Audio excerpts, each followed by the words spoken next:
TikTok, time to rock. Good evening, good morning, good afternoon to everyone who's watching from all over the world. I'm your friendly neighborhood philosopher, David Wood, and with me now is the actual author of the Quran, Robert Spencer. How you doing, Robert? I am doing fine, David. As you know, I'm not only the author of the Quran, but the author of the number one best-selling Quran in the world today. That The, that crit- is. Hmm? the What's that? Critical Quran, available now. Now, Robert, you've been asked before. Why did you include so much violent, hateful content in the Quran? Yeah, I should have just rewritten the Book of Peace, but this is the real Quran. It's what it says. There are many translations of the Quran that try to cover up what it says, but this one gives you the whole enchilada, what it says, and how mainstream Muslim scholars understand it. That is the mainstream understanding of the passages that the majority of Muslims in the world think of the Quran in this way. It is very weird though, because I get this book and it's by Robert Spencer, and then I start looking through it, and there are all these commands and calls for violently subjugating the world in the name of Allah, and I'm just like, gosh, maybe all these years of them saying you're a hate monger, maybe it's correct because it's your book, and then it's got all these calls for violent jihad against the entire world. Weird stuff. I don't know where they got. I don't know what got into me. Really, it was a moment of madness. Hey, you, My chest was split open, and my heart was taken out, washed clean. You know the deal. you know what you should do one year? Make a follow-up Quran, but have it say all the stuff that like Western politicians and journalists think it says, right? Good idea. Yeah. Only they'll probably say, "Yes, this is the real thing. Finally, you are telling us the truth." Yeah, the media-friendly Quran, the MFQ, Hug them wherever you find them. the media standard version. Uh, all right, well, Robert. Last week we did take a quick look at the update, Hmm. the Ramadan Bombathon over at thereligionofpeace.com, one of the two sites everyone should be following. Everyone who wants to follow what's going on in the world when it comes to jihad should be following Jihad Watch and thereligionofpeace.com. And every year, the Religion of Peace has the Ramadan Bombathon, where he keeps a running tally of terrorist attacks and violent attacks carried out in the name of Allah, and he compares it with the number of attacks carried out in the name of all other religions combined. And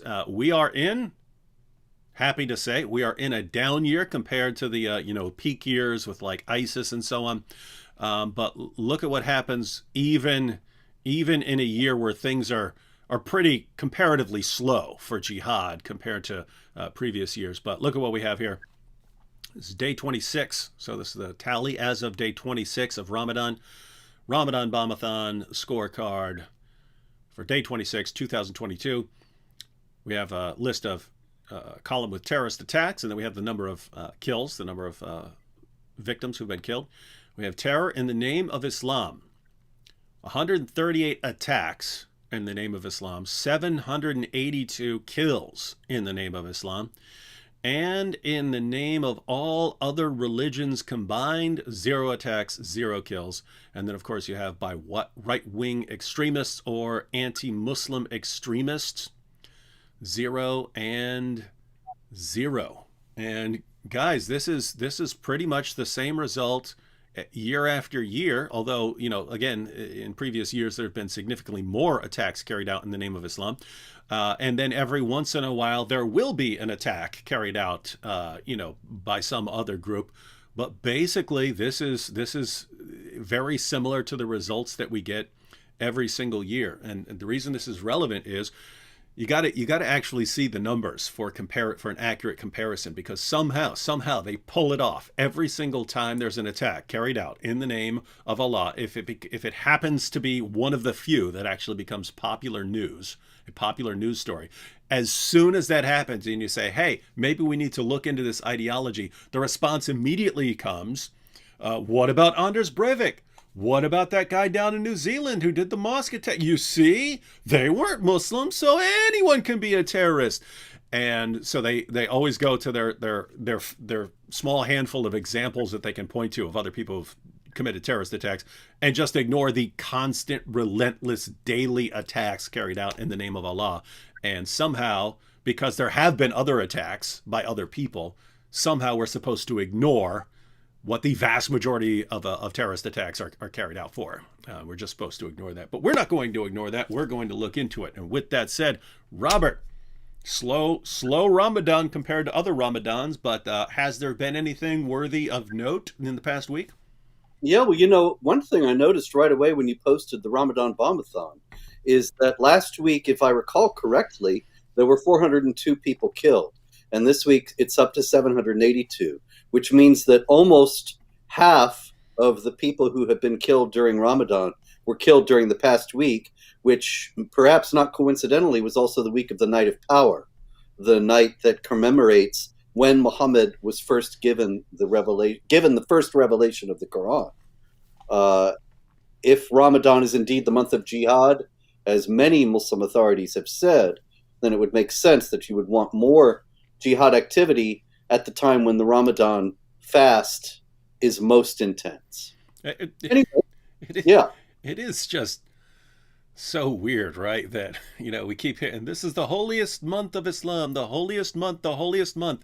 And the holiest month in your religion is the month that is the bloodiest and the one where people eat the most food. And call it fasting. a month long festival of gorging themselves every night and every morning, and calling it fasting. and then you get a bloodbath and call it the religion of peace. It's like we live in opposite world every Ramadan. All right. So actually, I do have an opposite world dumb infidel story to start off with. Nice. And it comes from Baluchistan in Pakistan, which is a province that wants to break away from Pakistan. And actually, since I posted this, a lot of people on Twitter have been angry with me, saying this is not jihad. This is the Baluchistan Liberation Army. And it's a separatist movement longing for independence for Baluchistan. That's all it is. You are an Islamophobic bigot, etc., etc.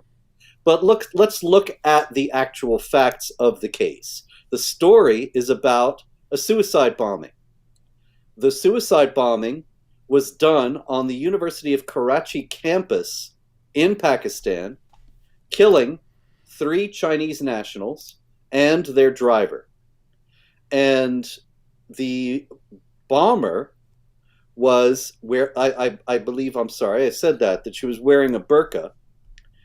And so in the immediate understanding of what happened here, it does look like, well, this is some sort of strike for the independence of Baluchistan. They're hitting the Chinese because the Chinese are working with the Pakistani government. And so it really does have nothing to do with jihad.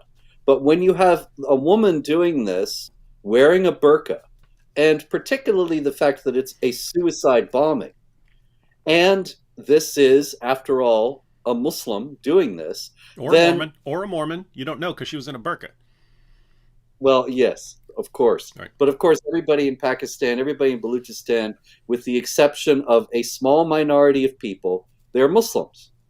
And you're talking about people with the context of Quran chapter 9, verse 111, which promises paradise to those who kill and are killed.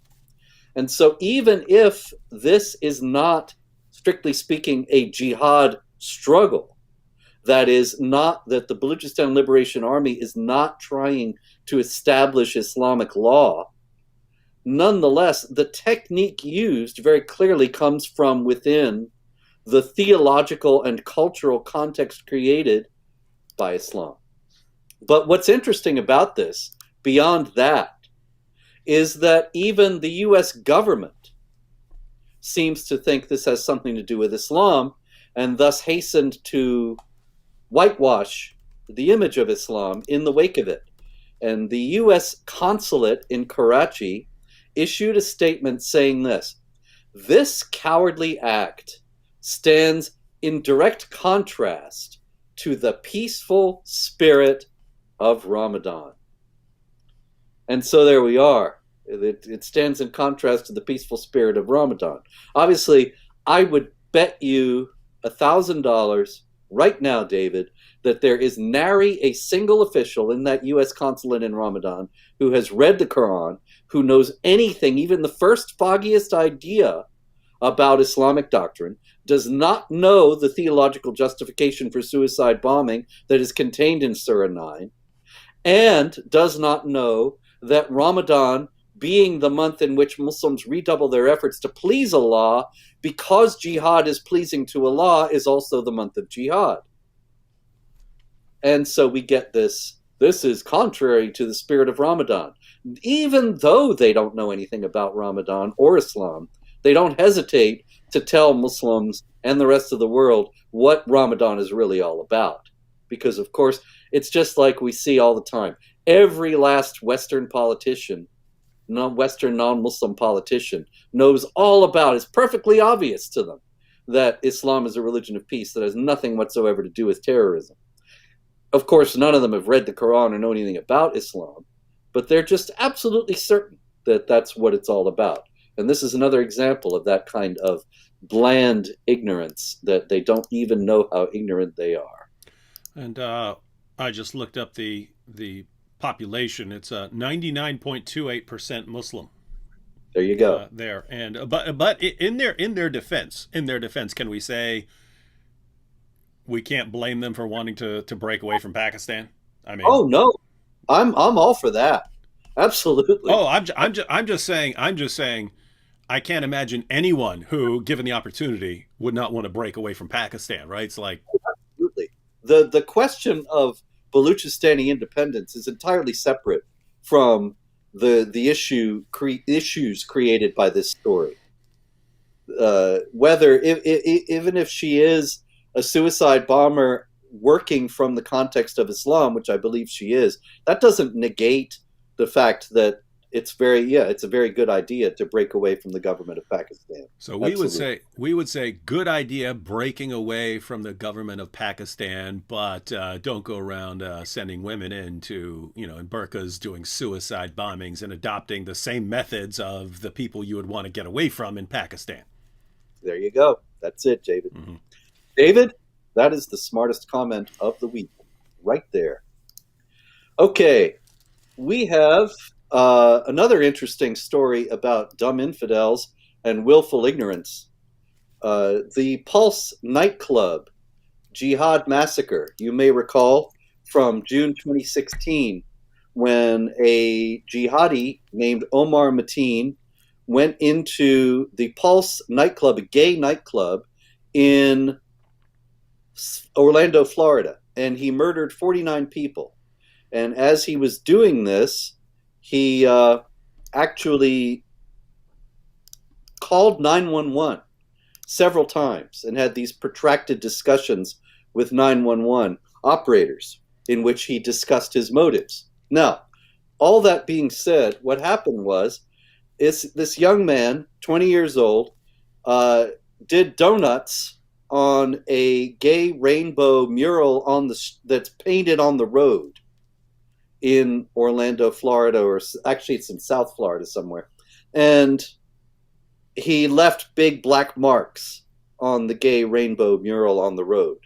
Now, it seems to me, okay, I'm sure this was willfully malicious and so on, but it's striking that, it's a thing painted on the road. People are going to drive on the road. Roads usually get all kinds of stuff on them, but anyway, I guess they're just going to keep cleaning this thing and repainting it. But he was sentenced to writing about the Pulse nightclub shooting and why people might be so driven with hatred for gay people that they would do this.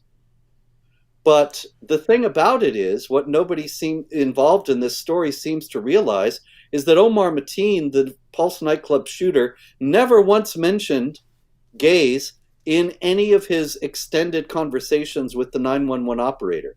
And yet he did explain at some considerable length that he was carrying out this shooting, he said, just like the Boston Marathon bombers, and just like another jihadi, where the name is not in the transcript, and that he was doing it because he thinks that the U.S. was killing innocent Muslims in Syria, Iraq, and Afghanistan, and he was doing it for revenge.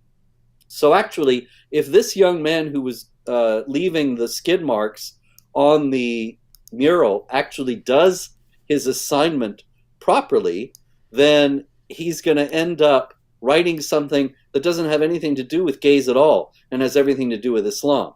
But because the judge doesn't know this, because, of course, the media doesn't report properly on these issues, the judge thinks he's going to come back with a story about how terribly anti-gay the shooter was.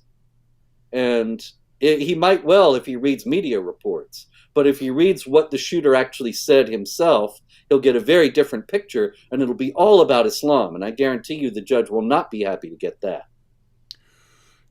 Did you say that someone was sentenced to a writing assignment? Yeah. Yeah, that's right.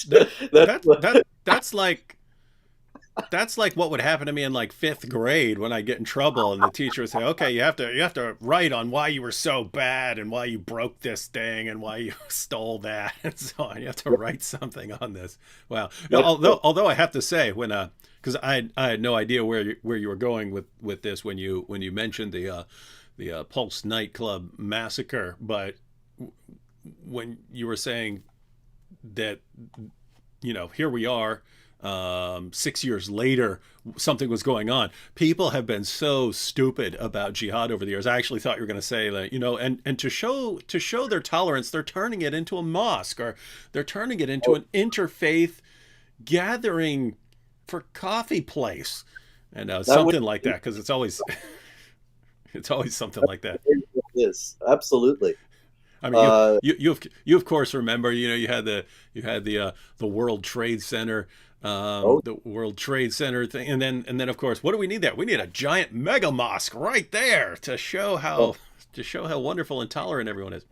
It was going to be 16 stories, which in New York, it wouldn't have been a huge thing, but clearly, nobody involved in that. That was another instance of this same dumb infidel phenomenon. Nobody involved in that, except me. I mean, I wasn't involved in putting the mosque there, but I was involved in the protests. Nobody was pointing out that there is nary a single example of what they were saying they were going to do anywhere in the world or anywhere in history. What they were saying was, we're going to put this mosque here as a sign of peace and reconciliation, where there was this terrorist attack twisting and hijacking our religion. So I was writing at the time, where is there a mosque of reconciliation and peace anywhere in the world built on the site of an earlier jihad attack in order to show that the peaceful Muslims are all really with the victims? There is no such thing. But where are there triumphal mosques built on the site of jihad victories in order to mark the victory and to crow over the triumph over Judaism or Christianity or Hinduism? There are thousands of those. The Temple Mount has two of them right there where the Jewish temple was. Al-Aqsa Mosque and the Dome of the Rock. The Hagia Sophia was the grandest church in the Christian world for 1,000 years, and now it's a mosque. And it was converted to a mosque when Constantinople was conquered in 1453. It was a museum through the 20th century until last year. But it was converted to a mosque to show the victory of Islam over Christianity. And in the history of jihad, I show again and again and again that in the conquest of India, Muslims would destroy Hindu temples and build a mosque right there on the site, or carry the bricks and mortar or whatever the building was made of over somewhere else and build a mosque out of the rubble of the Hindu temple. And they would break the Hindu idols and strew the parts, the shards in front of the mosque entrance, so that all the Muslims walking into the mosque would walk over the Hindu gods. And that's what the Ground Zero Mosque was all about. And I have to say, this goes back to the earliest stages of Islam, because I mean the Kaaba was a center of pagan worship. It was surrounded by 360 pagan idols. Muhammad takes that, sort of baptizes it into his religion, and then, according to Islam's most trusted hadiths, he goes around stabbing and smashing with a stick the 360 idols around the Kaaba. And it's just amazing. The moment I criticize Islam in any way is, why are you doing this? Don't you believe in religious tolerance? It's like, hey, if that's your standard, your prophet's got to go, man. Indeed. Okay, I got to talk about this guy. He's my new favorite imam. He is in Gaza. He's an Islamic scholar.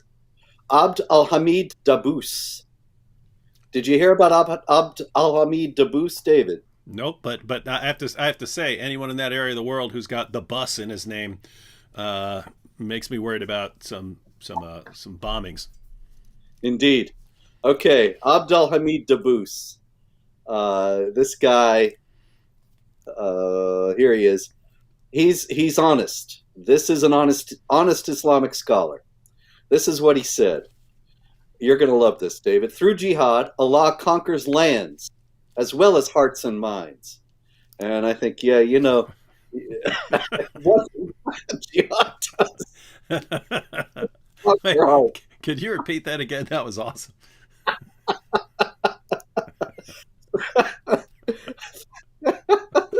Through jihad, Allah conquers lands as well as hearts and minds. It's the hearts that gets me.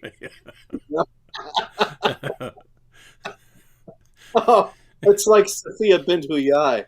You know, her heart was conquered, right? Yeah. Muhammad comes to Khaybar. He murders her husband. He murders her father. He rapes her right there on the battlefield. That's winning hearts right there. Yeah, here you go. Islam melts hearts and faces. That's it, man. Wow. That's it. Oh, these are good. These are good taglines, though. I mean, that's a. Yes, you're right. All right. There's more, though. He's not done.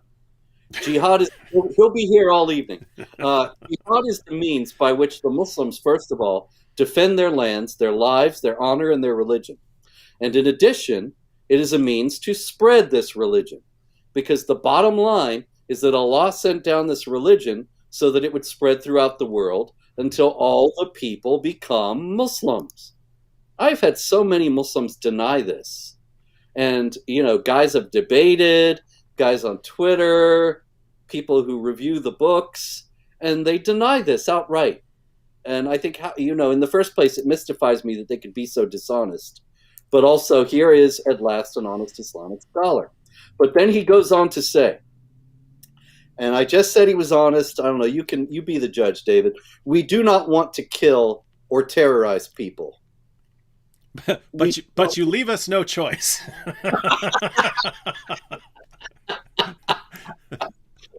we do not want to kill or terrorize people. I was thinking, well, Allah says kill them wherever you find them.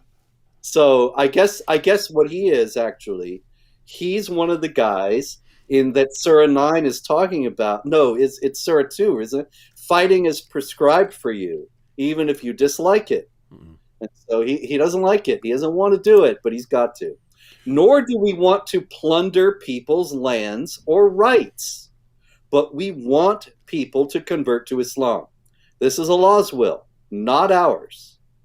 When groups of Muslims set out on jihad for the sake of Allah, they first call people to join Islam. If they accept this, this is what Allah wants and what the Muslims want. Then those people become Muslims with the same duties and rights as ours. If not, They must pay the jizya poll tax in humiliation, or we will fight them until we attain either martyrdom or victory with the help of Allah. Okay, you ready for this? You still with me, David? Is that we got the best part here last. Jihad is the pinnacle of Islam. It is what makes Islam glamorous, strong, and lovable. It sure is. Lovable. This guy sounds like I don't know if he's accidentally being funny or if he's like deliberately trying to be funny with this stuff. He looks very earnest. You can see the video at Jihad Watch or at Memory, the source, Middle East Media Research Institute, and he seems to be completely in earnest. I don't know. You know what really makes the world love Islam? Beheading apostates.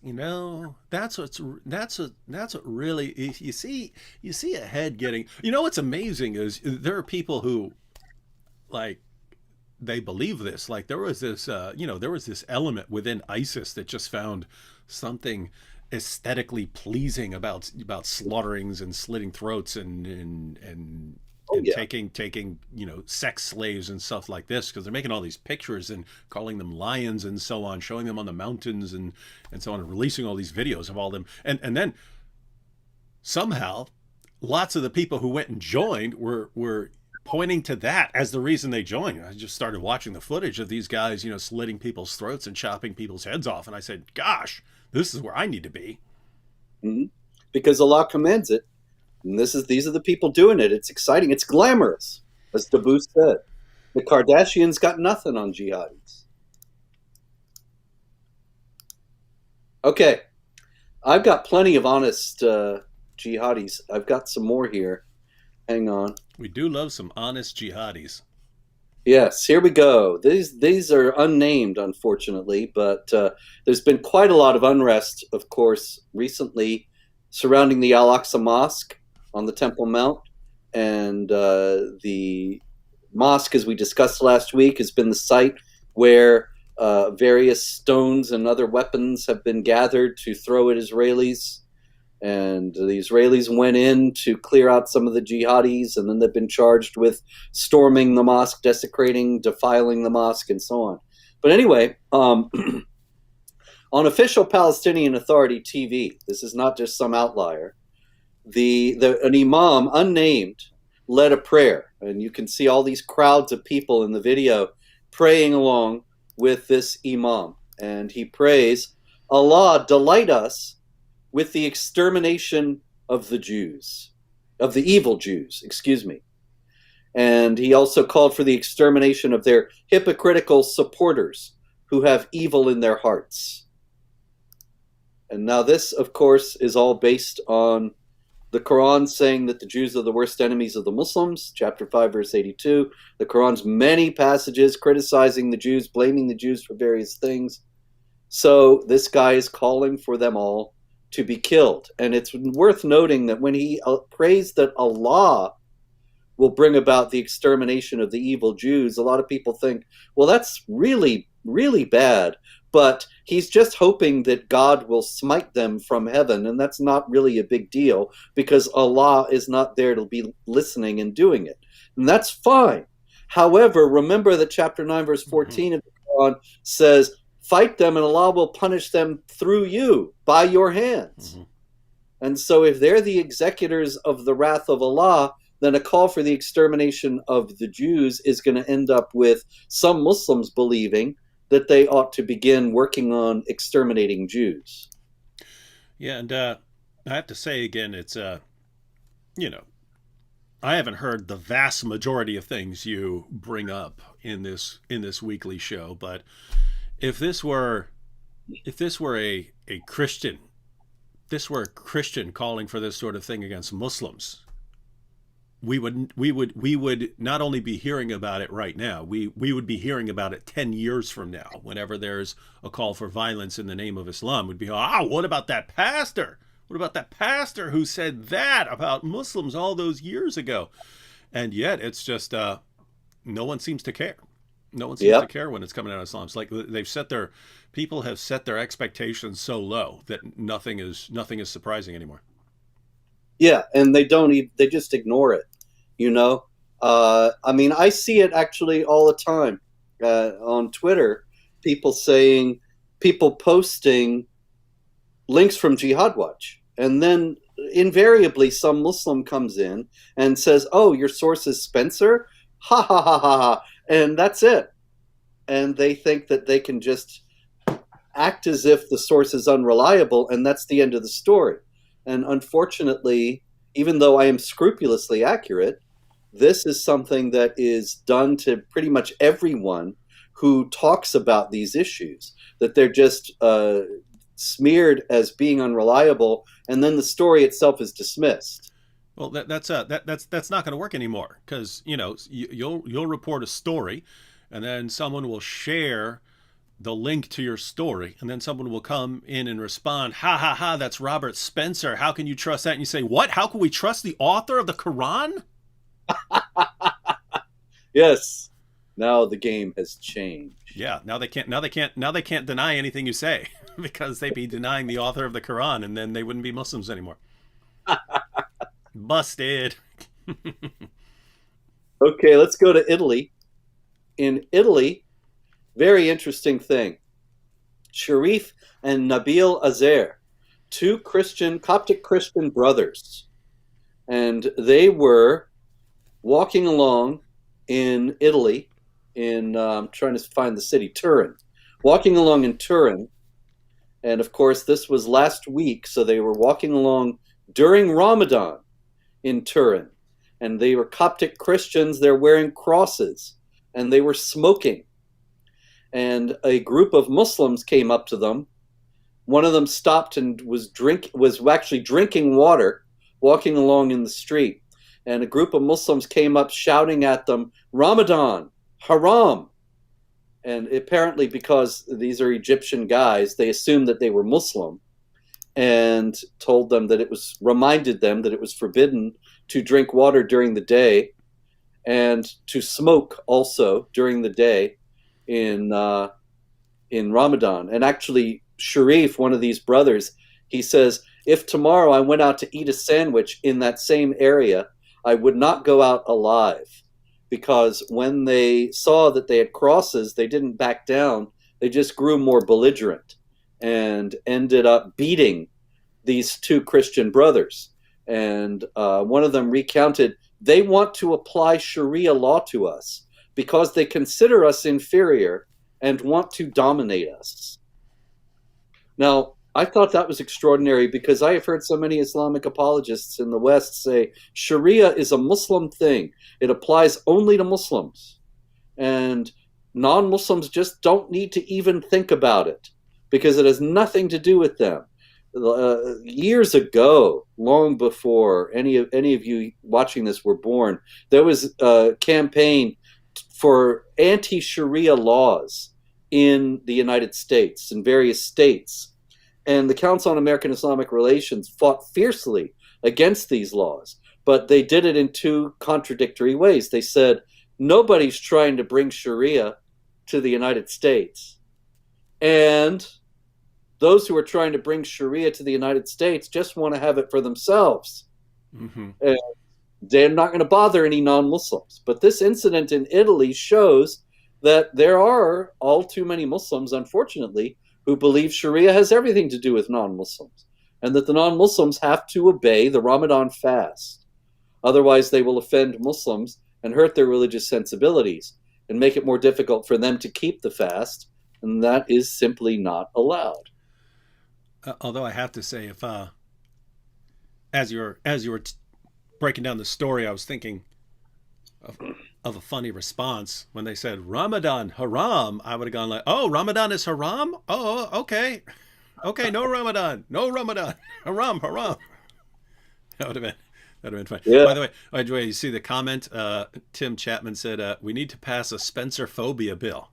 that's it. Right? You It's get that? outlaw.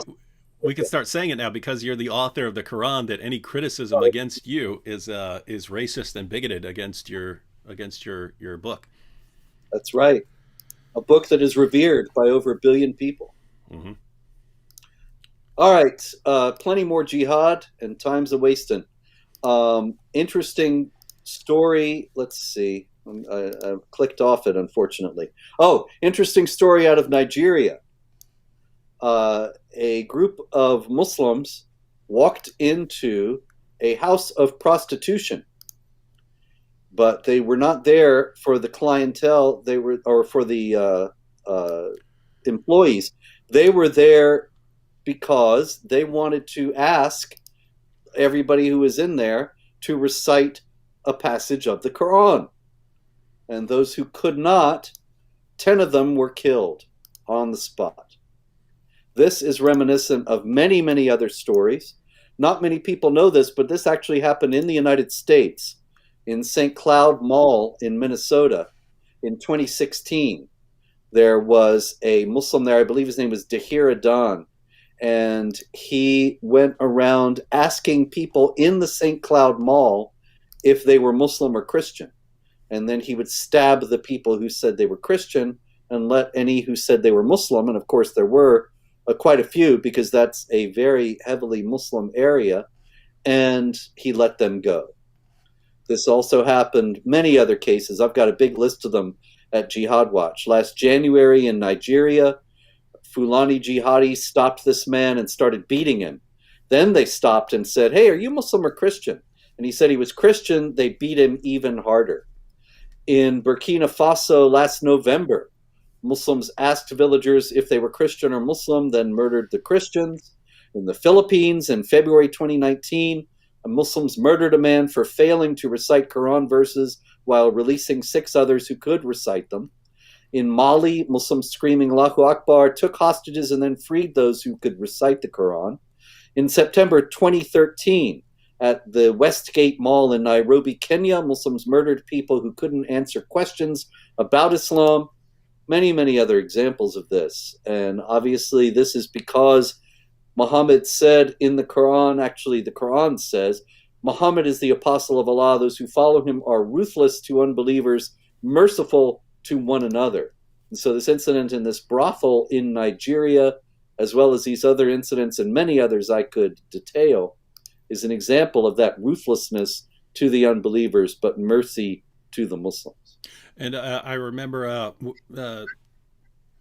way back when stories were coming out about the mall massacre in Kenya, that as the jihadis are going around, like, other people are like, they're basically trying to memorize an Islamic prayer. People are passing it around. They're like, say this, say this. As soon as they memorize this real quick, so that they could claim to be Muslims. As for the brothel, though, there would have been an easier. Well, I can't say it was easier, but if they wanted to know who the Muslims were in the brothel, they could just walk in and say, "All right, who here had the woman agree to temporary marriage?"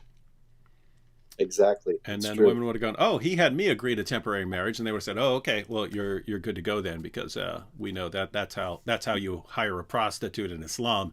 You get her to marry you for an hour, and they'd be safe." There you go. Similar story out of India, and that was a video that circulated of a woman in Delhi, and she says that she's complaining about how the Hindus in her area are acting, and she says that by Allah's will, there will be a calamity which will strike only the Hindus and not the Muslims.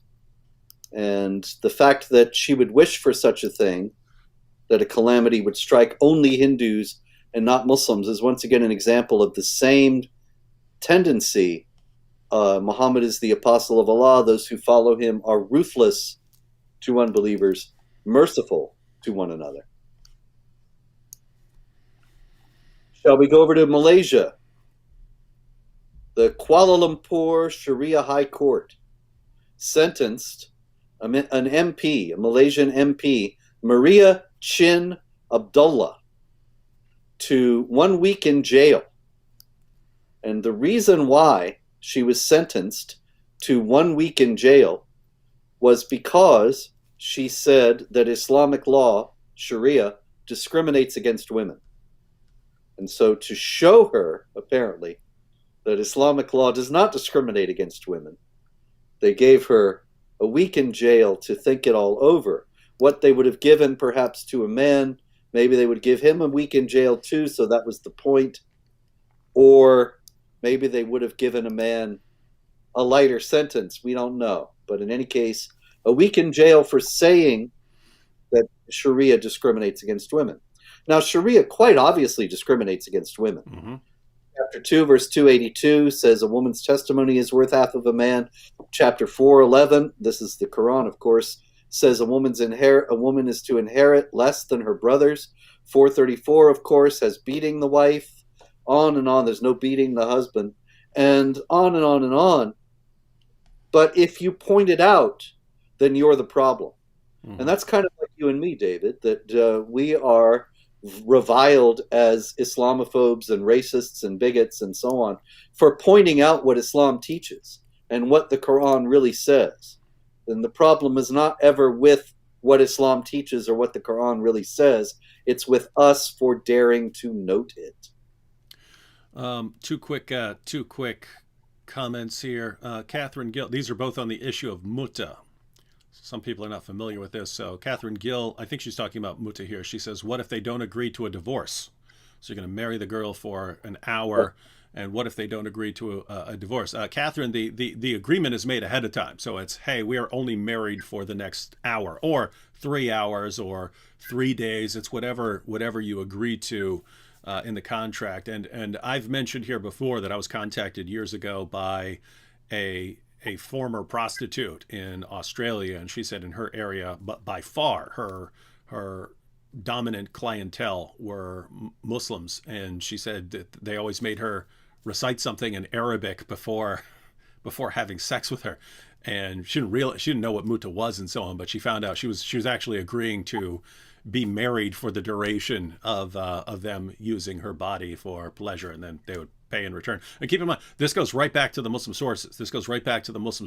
Where Muhammad's followers would give they would say a garment, so a piece of clothing, or a handful of flour or something like that, in exchange for having sex with a woman and being married to her temporarily. Along those same lines, also Michael Datovic said, "Isn't muta marriage a Shia thing?"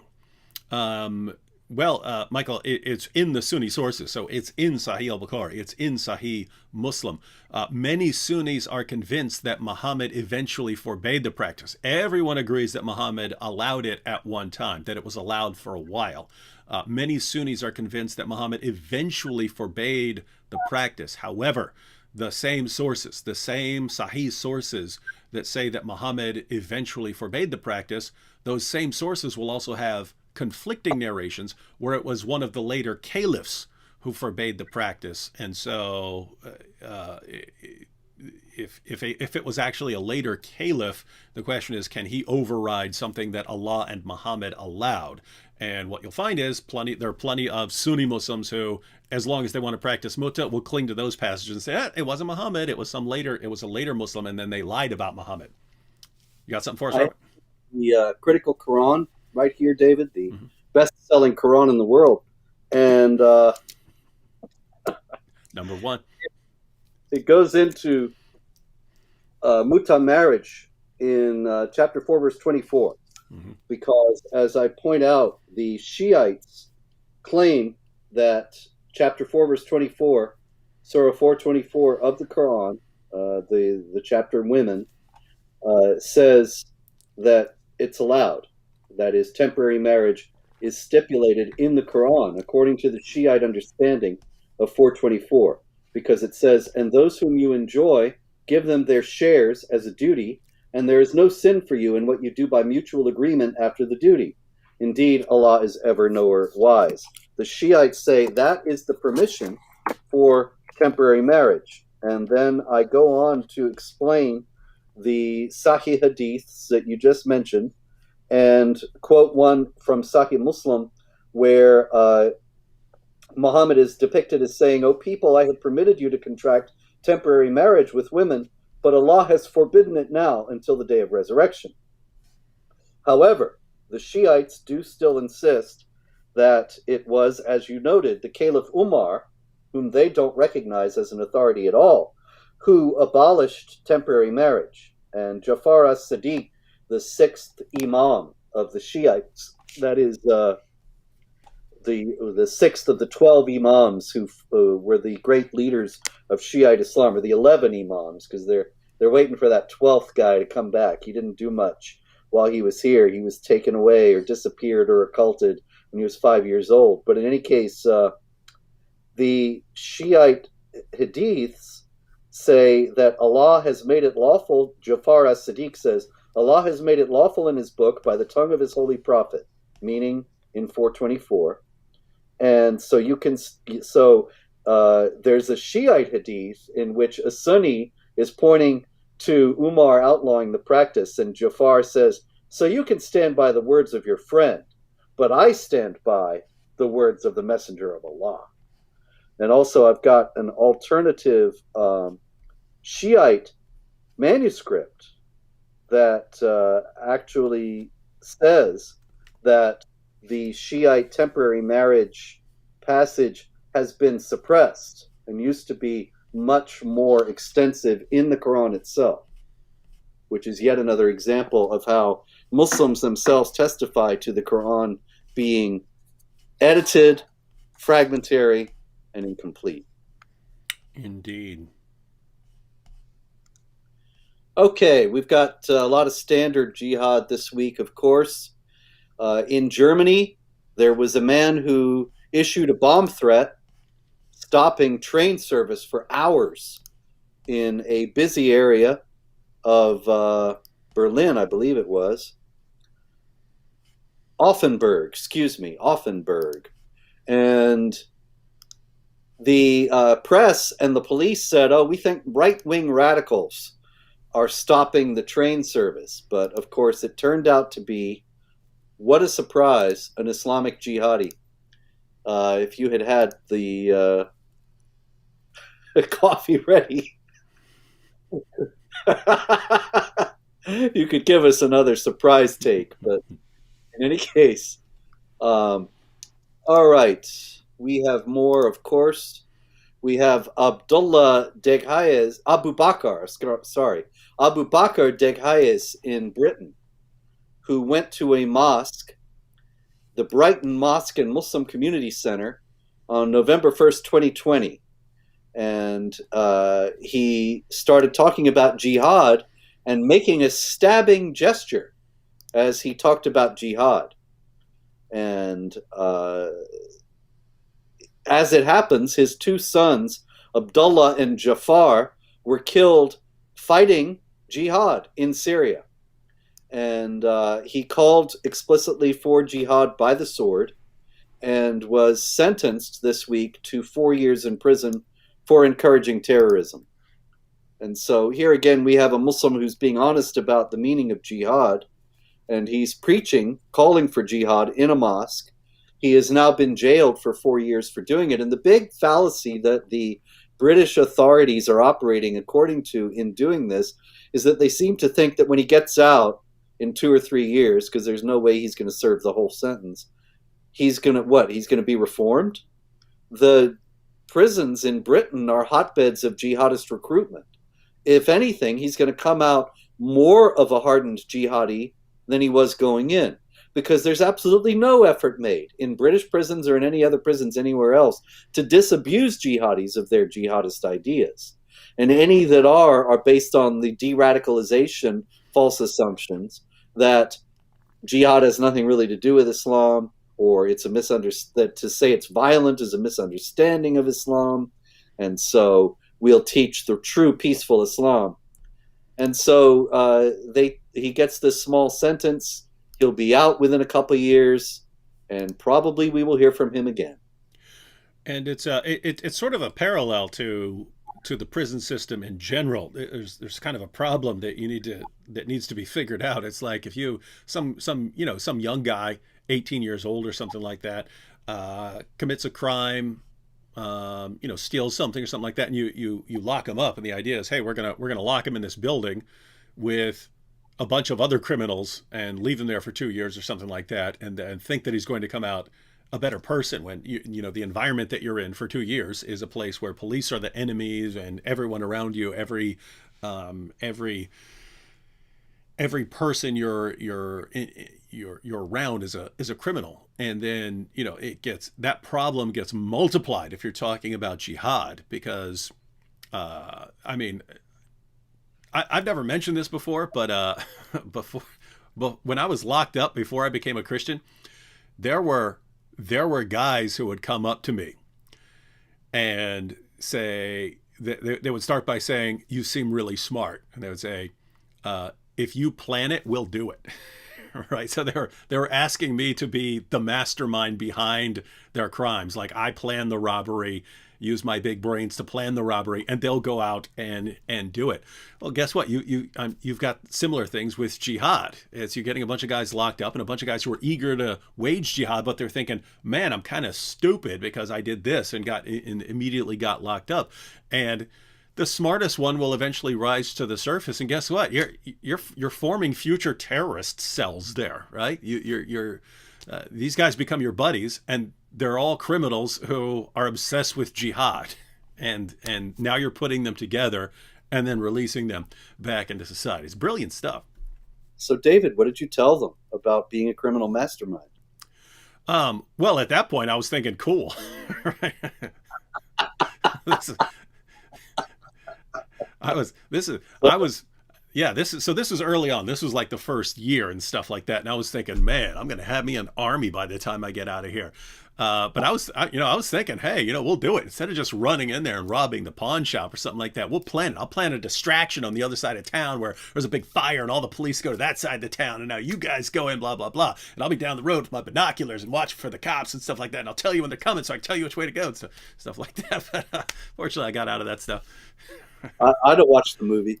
Yeah. Okay.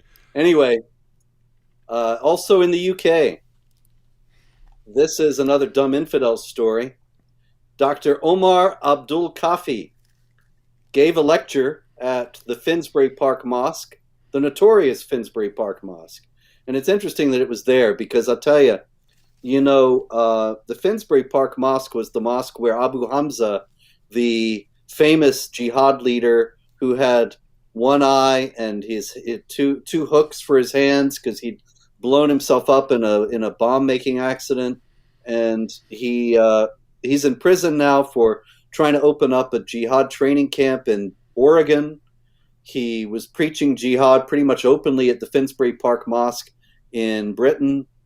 In 2009, I went to that mosque. I was in England, walked all around London, went to the mosques. I mean, what else does an American tourist do in London but go to the mosques? And went to many mosques, including the Finsbury Park Mosque. And at the Finsbury Park Mosque, this guy did a lot of dawah, tried to convert me to Islam, gave me a lot of books, including a very helpful translation of the Quran with notes by Maududi. And I asked him I said, didn't you guys have some trouble here a few years back? And he said, oh, yes, but those people are all gone, and now we're all moderate now.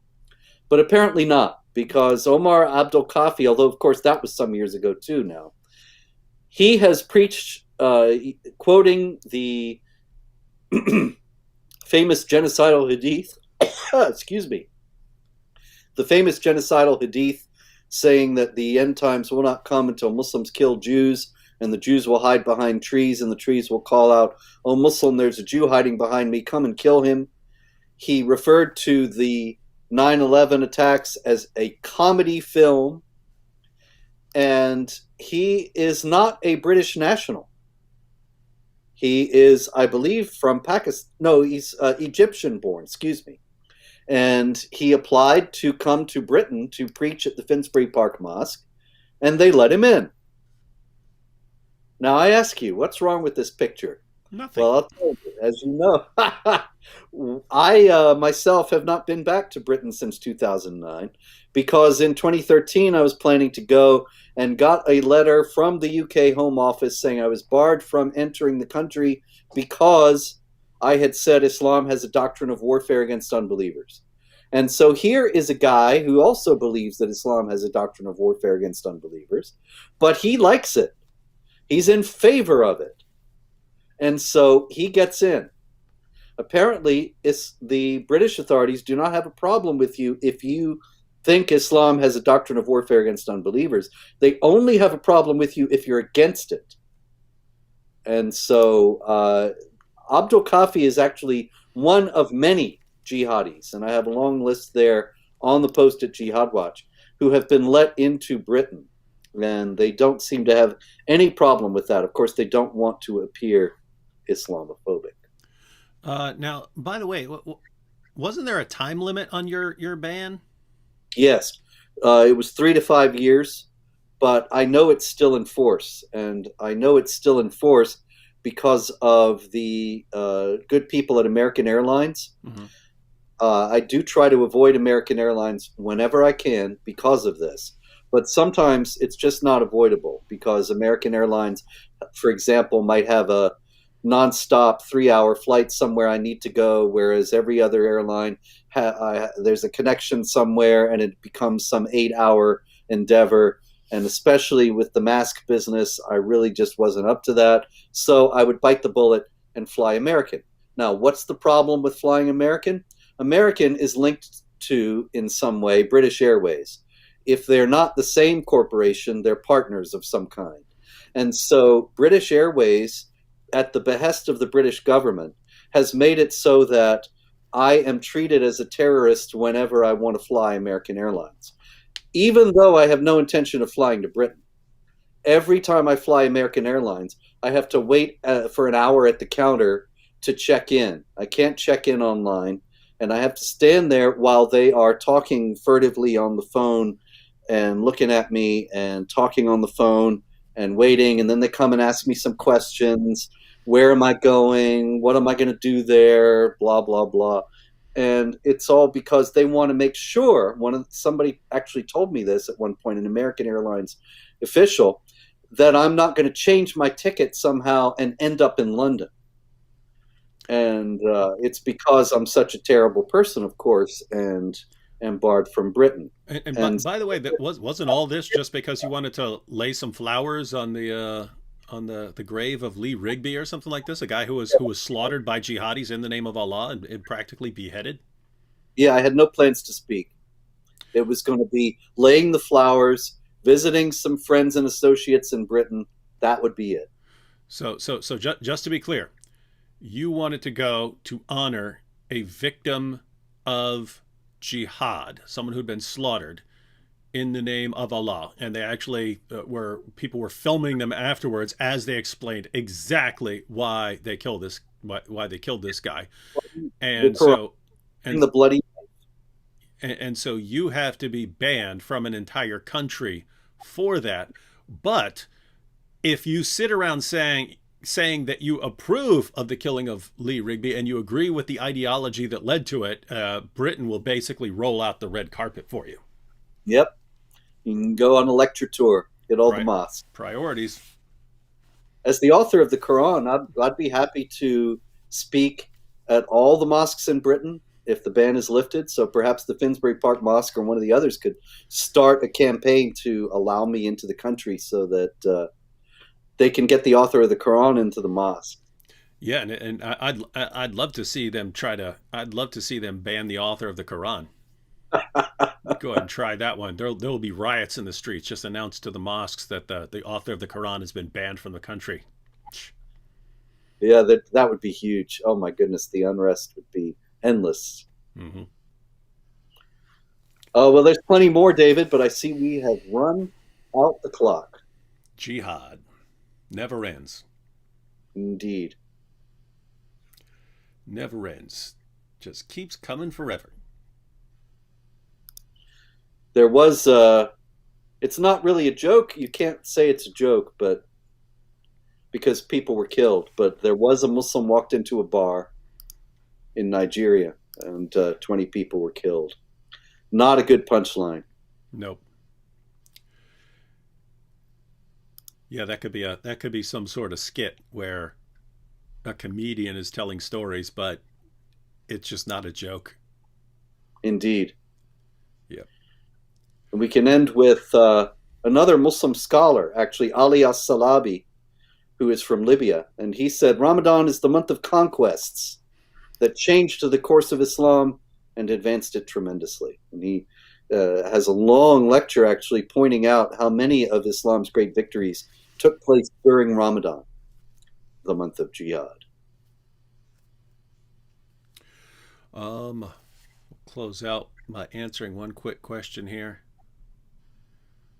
So, hey David, what are you going to do if Allah was real and you stand before him? Well, I would ask him why he sent the stupidest, most perverted person in history as the greatest moral example for mankind. Why did you send, if you really wanted me to believe, why did you send a guy who had sex with a prepubescent little girl and who took the wife of his own adopted son after causing the divorce by lusting after her? Why did you send a guy who gets caught having sex with his slave girl, then makes an oath to stop having sex with his slave girl, then gets a supposed revelation saying that he can break the oath to his wives? Why'd you send a guy like that? A guy who affirms the inspiration, preservation, and authority of the earlier scriptures, even though he contradicts them. And why do his followers have to be people who constantly deny everything that he said whenever we point out these issues? And so I basically get into a discussion like that and say, why did you have the least reliable person in history as your primary representative and only representative? Because keep in mind, Muslims will say they believe in all these other prophets, but they only believe what one person says about all the other prophets. So they really actually believe in just one guy. And then when all the other prophets contradict what he says, they say, that was corrupted. They never said that. Why? Because our one guy said it. So the one guy who is the only foundation of this entire religion is a guy who is the least reliable person in history. You could pick any random person walking down the street, and I would think that person is infinitely more reliable than Muhammad. When you put together the collection of features that Muhammad had, any criterion you can think of for spotting a false prophet, Muhammad did it and then some.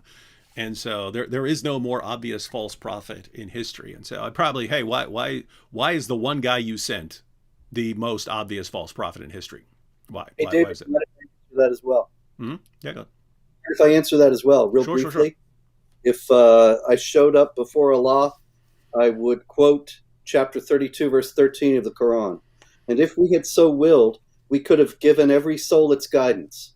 But the word from me concerning evildoers took effect, that I will fill Gehenna, hell, with the jinn and mankind together. So you're saying, Allah, that you could have guided everyone to the truth, but you just didn't want to. You wanted to torture people instead. And you expect me to respect you? You expect me to love you? You expect me to think that you're just? That's abominable. That's monstrous. And so I have opposed you all of my adult life, and I am proud of having done so. We're proud of that. All right. Hope that answers your question. And, well, ladies and gentlemen, that is This Week in Jihad. Fortunately, Ramadan is ending, so maybe the jihad attacks will let up a little bit, and then we won't have people being persecuted for not taking part in Ramadan. But we'll see what happens. So until next week, be sure to get a copy. Be sure to get your copy of the Critical Quran if you haven't already. Link is in the description box.